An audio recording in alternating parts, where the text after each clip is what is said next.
Now, did that also have a strategy behind it, or is it just the mechanism of not having the motor, the mind body breakdown?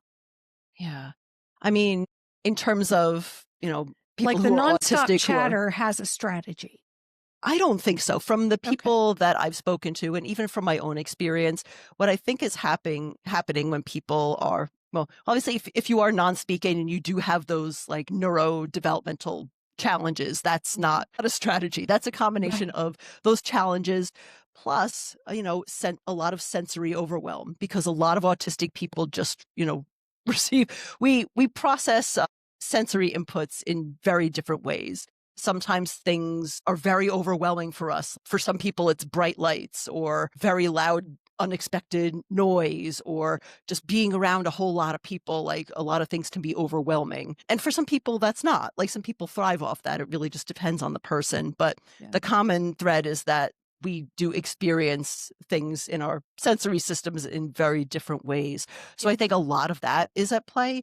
Even with people who are non speaking, I think a lot of times in addition to having the motor neurodevelopmental challenges, there's a lot of sensory things at play. So their systems are like dysregulated and overwhelmed much more easily than, say, a neurotypical person or Right.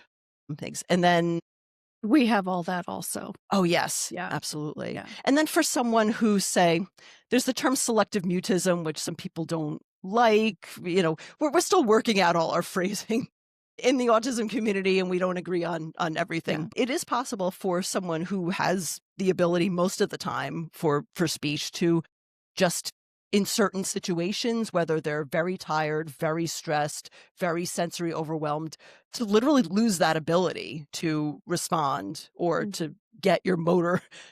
coordination moving to get the words Yeah. out. And it's not, I think some people see that as, oh, you're just being difficult, you're trying to shut down the conversation, but literally it's like a sensory It's overload. Yeah, it's exactly.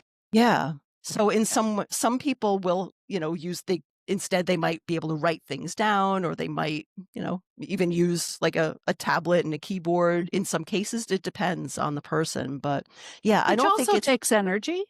yes, and it depends. Some Yeah. people may be so overwhelmed they can't even do that, but it Right. really depends on the Right. person. To live in a body that has some of these differences. Mhm.